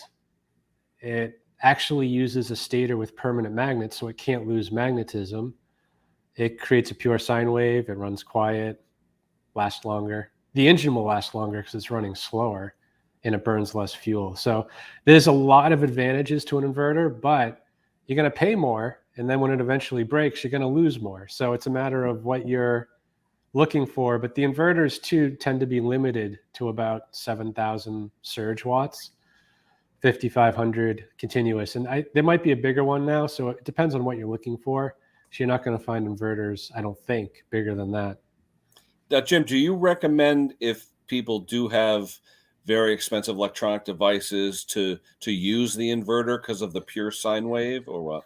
Not necessarily, but I would stay away from brushless. I would run the other way because they are very dirty. I've actually have a few videos coming out where I measure the power on some brushless generators, and I was shocked at what I saw. So But how would brushless, a customer know, aside from taking off the end bell cover, to see if it's brushless or not? You know what I mean? How would you yeah, know when you're buying a generator? maybe the manual, the parts diagram, it might say on it. I mean, brushless.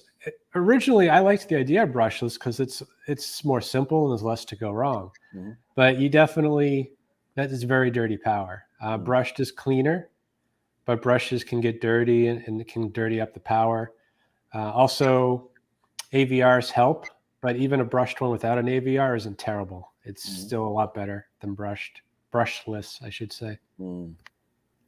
Let's see. Quick guess. Ooh, Kawasaki parts are wickedly expensive. That may be a better question for Mick and the guys over in the UK, only because there's more Kawasaki stuff over there. The first thing I do, find a parts list, go online. What I do, and like Jim suggested too, you go on there and look for that particular model, and then type in PDF, service manual, or in parts list, and the word PDF, because a lot of times when you type in PDF, it generally will only give you results that have a PDF, which in most cases is a free download. So find the part number first. Kawasaki's pretty good about manuals. If you go on their website, they are pretty good. See if you can get the part number. Once you have the part number, then everything's open, eBay and all that stuff. But find the part number first, because without that, especially Kawasaki, and I know their parts tend to be 2 to 3 times the cost of any other manufacturer. So whatever it is, it's going to be expensive. So, you know, let's see. Doctor saying hello. Yeah, JB Weld, the gas tank. I've done that too in some cases. JB Weld is a great product, and they have so many different. They actually have one for fuel tanks. So but I don't know how it works on like a polyethylene or polypropylene fuel tank versus metal. But JB Weld, hey, for the most part, sticks to anything.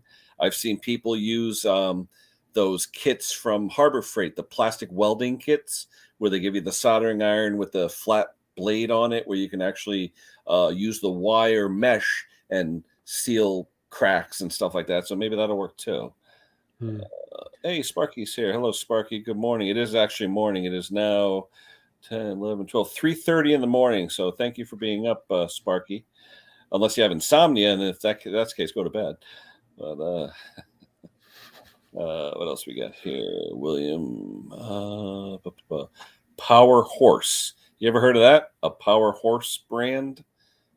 It's probably a Chinese something. Yeah, I would say it's a Chinese something. I don't. I've never gotten a power horse. Yeah. Lots of power mates. Yep. Yeah, I've never heard of a Power Horse before.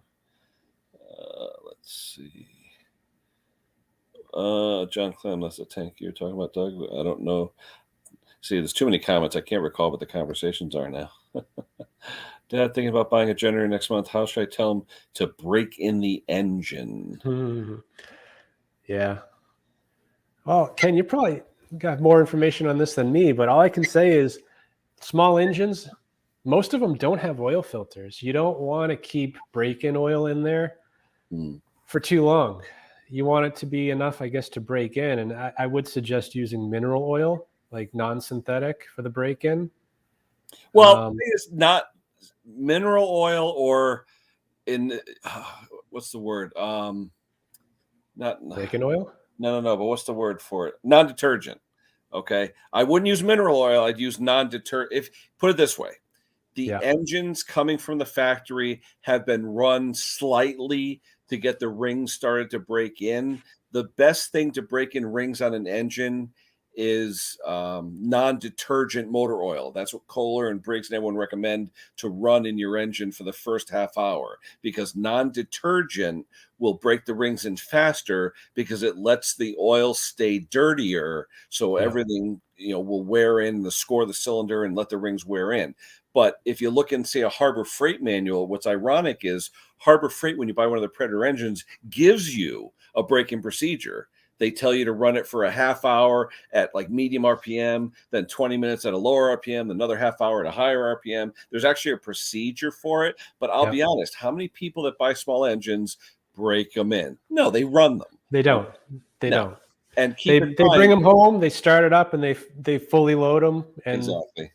that's And it. keep in So mind, to break in an engine correctly, you have to have a load on the engine. Just idling it isn't going to break in the engine. You want extreme compression pressures and things like that to put the load on the rings to force them out so that you're getting the right loads on them to score the cylinder to break them in. So I would say, high, low, medium, just run the gambit of it for an hour. Go high, low, medium, just do all different things with it so that the engine, you don't, I've had guys in race engines years ago when I used to race cars, they would turn an engine on low RPM for like an hour. Well, now they created a ridge in the top of the cylinder. Then when they rev it, boom, they pop the rings, things like that. So you really got to watch that stuff. For a small engine, look, it isn't like Terrell says, it ain't the space shuttle.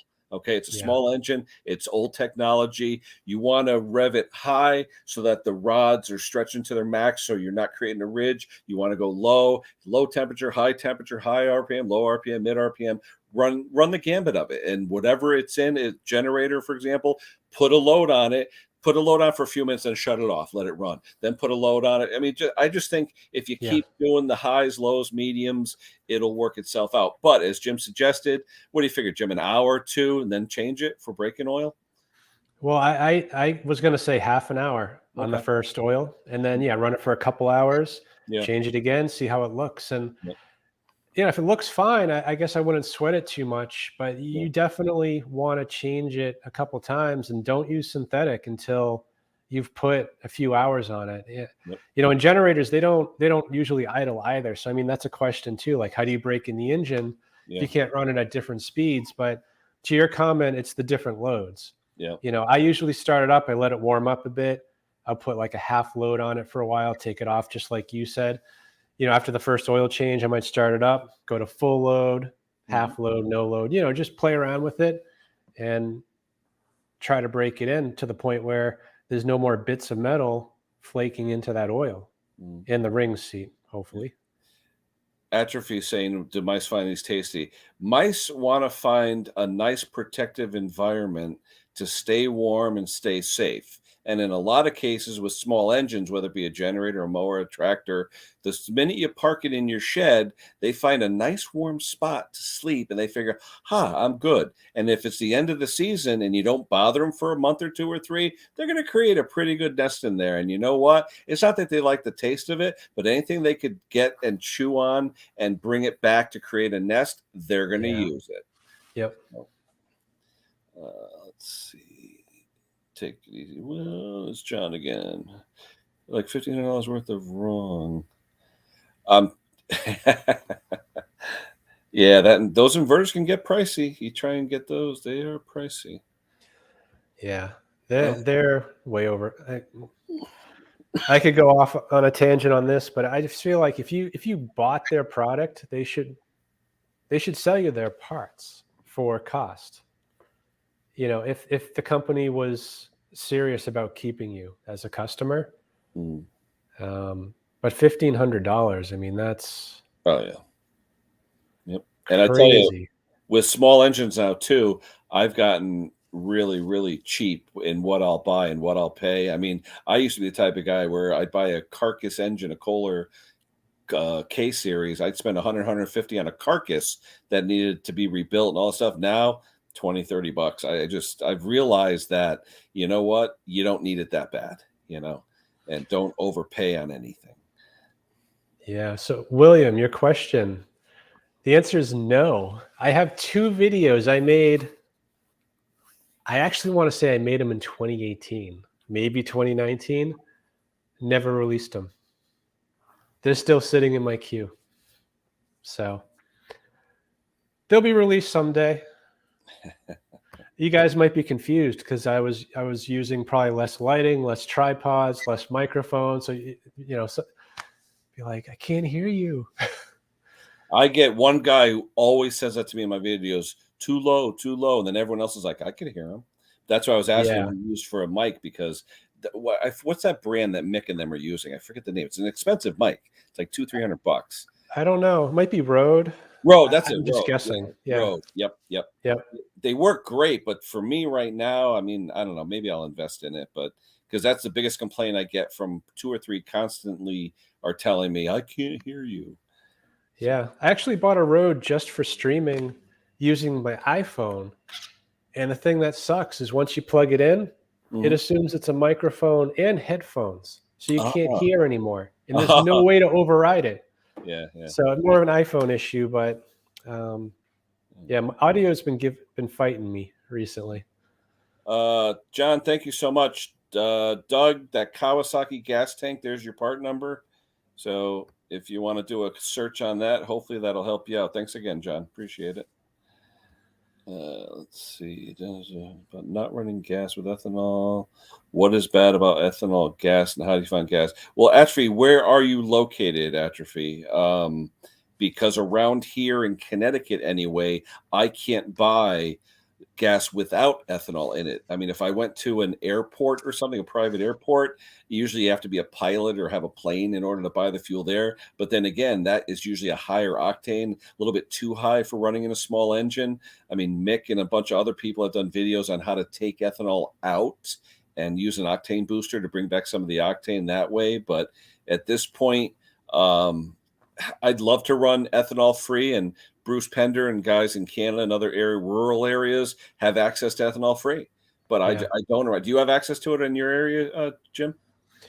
No, and I wish I did, because small engines, especially things that sit around for half a year or a couple years, you really don't want ethanol in there.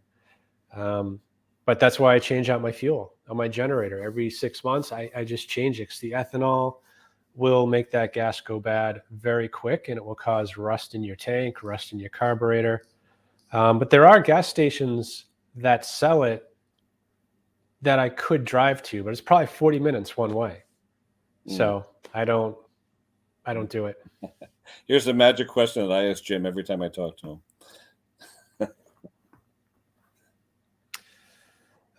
Yes, I do have a radius. Usually it's limited to about, well, the closer the better. But I would drive up to an hour to get one a generator. Depends on what it is. I would drive up to an hour one way for the right generator, but I try to keep it within 30 minutes or less. Yeah. And the guy I've been getting stuff from the dump or the transfer station, he's like the next town over. So I'm happy with that deal, although I haven't heard from him in a while. So hopefully he keeps sending me stuff. Now you look for parts generators as well as flippers, right? For the most part. I do. I mean, I actually prefer to buy them from people who can tell me about them, and I know that they weren't thrown away yet, because generally they're much more fixable. The ones I'm getting from this guy from the dump, they're a lot more work to get them to run again. You know, they were thrown away usually for a good reason. What do you do when you need to adjust the valves on an old generator? Well, Mike, you could generally find the specs for anything, but I'll give you an example. Overhead valve engines, especially Briggs and things like that, the rule of thumb now, if you don't know, 5 to 6 thousandths on overhead valves. I mean, that's like a rule of thumb. If it's a flathead, it's generally a bigger spread, like 9 and 18 on a flathead engine. But you could generally find the spec for anything. If you can't, go to one of our channels and post a comment asking. We could find it for you. There's always a place to find that stuff, and we've got manuals and lists and all that stuff. We can always find the information for you. Let me see. How you doing for time, Jim? It's been about an hour, so you're all right. I was gonna maybe another 5-10 minutes. Yeah, that's fine. Yeah, it's getting late, but I'm in no rush. Okay, now you got a long day. I don't want to keep you too long. I'm trying to catch up on the comments.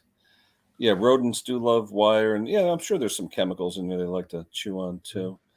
The Blue Yeti mic. Oh, okay, maybe try that. I definitely need to try a different mic though. Hey, Mike.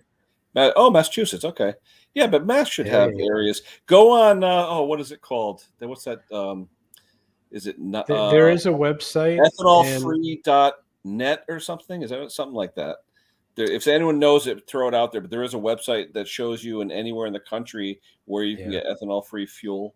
But the problem is when I look up in my area, yeah, it's ethanol-free, but it's race gas, and it's like that's not good. So let's see. No problem. Thank you again, John. Move to Mississippi. Yeah, anywhere where they have what do they call that? A collaborative or something. What do they call that? Where you get oh shoot, I'm trying to think. Like Bruce Pender was talking about it, where they have it's not called a collaborative. It's called something where the gas is cheaper. It's sponsored by the state or something. I forget the name of it, but we don't have that around here. We live in an area where people don't care what things cost, and we pay through the nose. Let's see. Petzel. Okay. San Antonio. Yep. Ethanol down there. Well, that's San Antonio. That's petrol country. Okay. I think I'm catching up. Moreville. Oh, what do we got here? No problem. Look at those. Yeah, it's late. I do a 13-hour day. I'd be tired too. Yeah, Ah, puregas.com. That's it. Puregas.com. Yep.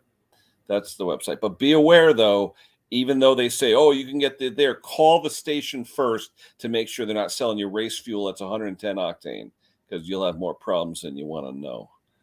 All right. Let's see. Co-op. That's it, Mike. Thank you. There's co-ops okay. where it's like a joint sponsored venture where the towns or cities sponsor the energy and you get it cheaper. Oh my God, I'm caught up. Thank you so much. Oh, I'm really caught up. Oh, small engine. Let me see. Will it possible for you guys to use some sort of small engine repair? Like what, Jay? Give me an example, though. Virtually meaning alive. I mean, a lot of people do live repairs. I think it would be best if someone's looking for something like that, tell us what you're looking for. Like I have a steel FS81 and I want to know how to do this, and doing a live like that, sure, no problem. But as far as virtual, I would look for the lives. I would type in the model number of what you're looking for and type in the word live, because a lot of times you'll see them doing it. Um, but I'm just questioning um, virtual, though. I mean, what um, if you're looking for something in particular, tell us what you're looking for. Other than that, I don't get why you want to see, virtual, like virtual reality or something. I mean, if you want to repair, ask for what you want to see, and we could recommend that. But as far as virtual, I don't get what the virtual means in that. How are you going to interact, virtually or something? Give me a little more help on that one. Let's see. Oh, dumb question. No dumb questions. Yeah. Why does higher octane tear up a small?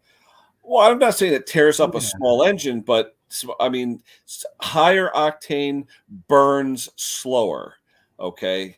And a lot of times by burning slower, you don't get a full burn. Okay. And that's usually what causes the problem is you're getting more raw fuel in there. And I don't know, Jim, you want to add to that? I mean, I'm trying to. Yeah. I mean, this is what I've heard, and I don't know how true it is, but octane actually has less energy per volume, but it's less likely to explode under higher compression. And in a small engine, you're not going to get those crazy high compression numbers that you might get on something that has, an enhanced camshaft or rockers or valves. You don't need that higher octane to prevent like knocking, because it's not going to knock. You're better off with the more power from the fuel.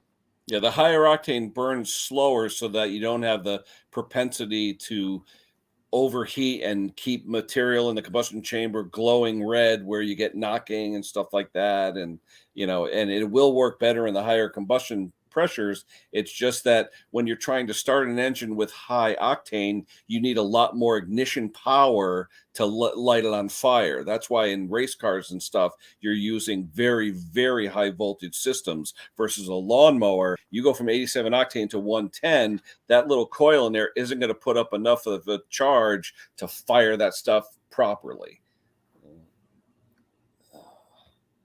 Let's see. Gotta hit the hay. Good night, Doug. Yeah, that'd be nice. I tell you though, I did put it in one of my units, but I had to add it while it was running. I put a quarter tank of fuel in it, and as it was running, I added the race fuel. And did it run great and smell good? Absolutely. But I was just afraid I was going to overheat the thing because it does run hotter. It definitely runs hotter. Let's see. Oh, it's good. Yeah, we love watching Jim. That's for sure. He's a good host. Store. Fuel line problems. Yep, definitely with ethanol. Yeah. What else we got here? I don't keep it more than a month, Rich. After a month, I dump it out. I have a container. See, here's the thing. I've got an old Snapper lawnmower. That's what I use every week. An old Snapper Ranger Rider, and I could piss in the tank and it'll run. I mean, it's just it'll. It just, I for doubt some it. reason. Well, we used to joke when we used to drag race. When we had high performance magnetos and ignitions in our race car, literally we used to say you could pee in the tank and it'll burn because there was so much ignition that anything would burn. But what I do is, unless it smells like varnish, because we know what stale gas smells like, looks like, feels like, all that stuff. I have a container, 5 gallons, and every time a customer brings me equipment, it automatically goes into that tank. Unless it smells like varnish, then I throw it away. But if it doesn't smell like varnish, it'll burn. So I throw it in that 5-gallon tank, and every time I fill up my Snapper 1-gallon gas tank, half of it is that mix. I don't. It's free fuel, and at $3.50 a gallon, hey, I'll take it. But if it smells like varnish, get rid of it. If it's a month old, put it in your car or truck. If it's you don't know whose and it's from a customer, you can still burn it, but add it sparingly to while you're running your mower. It's not going to really hurt it. I wouldn't put it and I wouldn't use it and then mix it in a 2-stroke and put it in an expensive steel piece of equipment. But an old 20-year-old Snapper that I'm running to cut my grass, who cares? I mean, it's still Yeah, I always take it out too. You don't know what it is. And I use it, I clean it, run it through a filter, take the water out. Mm-hmm. But if it's nasty, like it won't go through a coffee filter because it's so nasty. Yep. It gets in a separate bin where I recycle it. And I actually picked up that bin once and put it in my my own personal generator, the varnish one, and just started dumping it in. And then I look in the tank and I'm like, what did I do? I actually use that 5-gallon pail too as solvent. If I'm not using it, I mean, gasoline, it's the original solvent, right? So I wash parts in it, and it's not going to screw up diaphragms and all that because it's gasoline. Jay, there's videos on everything if you want to look at adjusting governors, because that's a whole other subject. All different brands, vertical, horizontal, front mounted, rear mounted, top mounted. There's all different ways to adjust governors. So I would just do a search on what you think of the engine that you want to learn about. 90 days, good rule of thumb. Yeah. Favorite generator. What's your least favorite and most favorite generator, Jim? I don't. That's what's your favorite kid? People always ask that. I don't have a favorite. The favorite is the one that works and that I never have to deal with. So if I had to say, I would choose the EU 6500. I bought that used from someone 14 years ago. Which is a Honda, by the way, those that don't know. Yeah, it's a Honda. I've never had to do anything to it. I'm embarrassed to say I checked the air filter probably for the first time about a year ago. And it's spotless, of course, but it just runs. So I can't complain about it. They also support their stuff, so you can buy any part for it that you want. Granted, it might cost as much as the Yamaha, $1,500 for a new inverter, but the point is they make the parts. I mean, you get a clone, it might run pretty well, if not as good, but when it breaks, good luck, finding that part. It's out there. Chances are Honda sells it, but you don't know which Honda it's a clone of. And even if you did know it was a clone of a GX390, even Honda has like 1,000 versions of the GX390, where each one is just a tiny bit different. So you might order one of those parts, it doesn't fit. So you order another part, it doesn't fit. Yeah. So I'll add in something, William. As far as hating generators, there's two that I hate. The one I hate, and Jim, you could refresh my memory. What's the Generac with the stupid tubular frame? You got to take it half apart to get to it. that is probably, is it a GP 10,000? The 10,000, right? But Or is it, it's the way the framework is. You have to take the metal facing panels and the tubular pieces off, and you can't get your hands in to get to the nuts behind to put them back together. Yeah, I It's think it's the certain XG. Generac. I can't stand it. It's an orange frame with a tilt-up handle, and I don't like the construction of it, especially on the V twin model. Yeah, try and get to the air filter of the carburetor. Oh my God. I'll agree with you 100%. The XG 10,000E and the XG 8,000 are some of the worst designed oh my God. from a serviceability standpoint. Even try changing the air filter. Oh yeah. A guy called me up, I'll give you $50 if you change the air filter. I said, what do you mean? Then I found out. Yeah. Yep. It's brutal. Even the 8,000, the battery, it's mounted between the frame rail and the fuel tank. You have to disassemble way too much to change a battery. And you can't get your hand in there to put the stupid nut on the back. You got to have 3 hands to hold the nut. I was holding the nut with a magnet trying to get the Torx bit on the, oh my God, what a nightmare. Right. And it's not to say most of the models are at least below 8,000 watts. They're all Honda clones. They're fairly easy to work on, but that series in particular, painful to service. I use it, William, but not like Pate's. Pate swears by it. I use it, but it's not a must-have in my book. I've tried it, but same here. Yeah. Let's see. They don't make them anymore, Ross. Subaru gave up on engines, and they're in a lot of old generators. The Robin Subaru. I mean, they're nice engines. I mean, the parts are expensive. I know that. The Robin, isn't Subaru? Do they still make them or no? Subaru sold the Robin division now. Now it's a Chinese offshoot. Oh, I thought Yamaha bought them. It might be, but it definitely isn't Subaru anymore. I know that. Yeah, I don't know about the newer stuff, like what's going on, but the Subaru ones that I get that are the ones that are probably about 10 years old at this point. Makuni carburetors. Yeah, those are excellent engines. It would be a shame if they don't make them anymore. What are they called? What's the EX? EX13, EX17, EX21, EX30, EX40. Yep. Fantastic, well built. Yep. Let's see. How is it compressed? Can start compression release, case compression.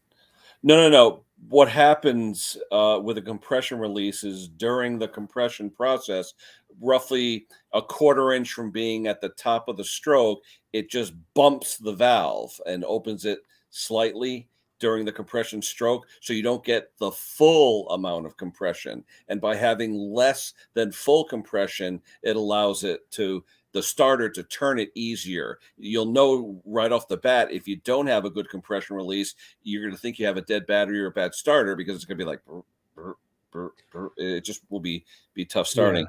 There's all different types of compression releases.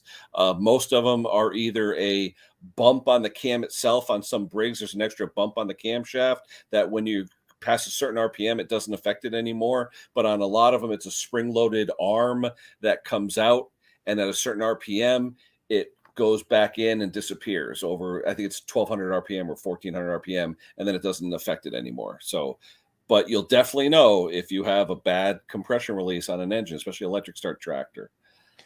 Well, it's tough too on a pull start. If you have a 400cc engine and the compression release isn't working, you'll hurt yourself trying to start. Oh, yeah. Yep, absolutely. Yeah, the 400cc Briggs, the 11 horse. Yep, absolutely. All right, let's see.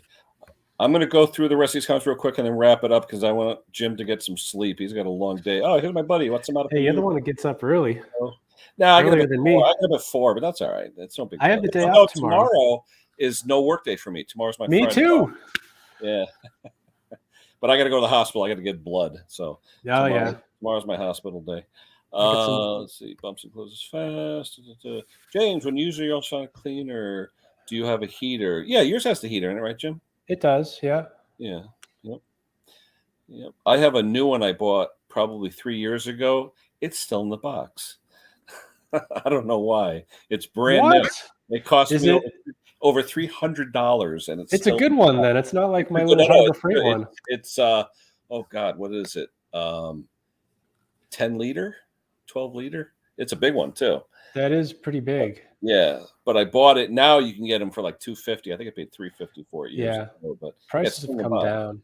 Oh, I definitely. bought mine like way back in the beginning because I was cheap. It was the cheapest one available. But you still It using the Harbor keeps Freight one? Yeah, it keeps Okay. running. I'm like, Yeah. I'm exceeding the duty cycle on it, and it's like just keeps going. The funny So story about that one, I had the exact same one for a number of years, and I made the mistake of putting in barium carb cleaner instead of just water. And as you know, it has a plastic tray in it. Well, yep. my carburetor got covered what looked like Elmer's glue. It was the remnants of the white tray. So, needless to Nice. say, I had to throw it out, and that's when I bought another cheap one, which I used. Yep. I have this nice big Chinese one that's beautiful, but for some reason, I just haven't taken it out of the box. So that'll be an unboxing All video. right. Yeah, Uh, so a Chinese manufacturer reached out to me recently oh, no kidding. asking if I wanted to review their ultrasonic, and I'm kind of on the fence because people don't like it when I do that Oh, why stuff. not? But Be I'm like, honest. No, hey, you do like Mowers and Blowers does. Just tell them, look, I will review it, but I'm going to be brutally honest. If I like or don't like it, and if they agree, more power to you. exactly. That's all. But Let's see. Carol's videos. Yeah, but ultrasonics, I'm telling you, on the two strokes work great. It's just a lot of people don't realize check valves and other things. You got to watch what you can really put in the ultrasonic because it's not yeah, a tell all do all. no, it's a learning process. Even the stuff I use, it can cause problems. Does anyone know about a Furman? I actually do Yeah, know about Furman engine. What the heck did I work on that had a Furman engine? I thought Um, those were just Honda clones. they are, but Furman, I'm trying to think what it was in. It might have been a generator. Generator. Yeah, but Huh. Furman, if you go online, Furman actually has a decent website with support for their engines. So you can get parts for them. It is a clone, but they do support what they make. So if you look that up online, you will find that they do support it. Yeah, that's the big thing. Like Generac, Mhm. Ryobi, and I guess Furman, they support their stuff. So if you're looking for a cheap generator that will work well, Mhm. or at least you can fix when it doesn't work, you know, I would say Furman and Ryobi are probably more along the lines of that type of generator. Generac you pay a lot for, even though they're about the same. Yeah, the hurricane we had, a lot of generators. We didn't lose power though with Ida for some reason. We got a lot of rain, but we didn't lose power. Let's see.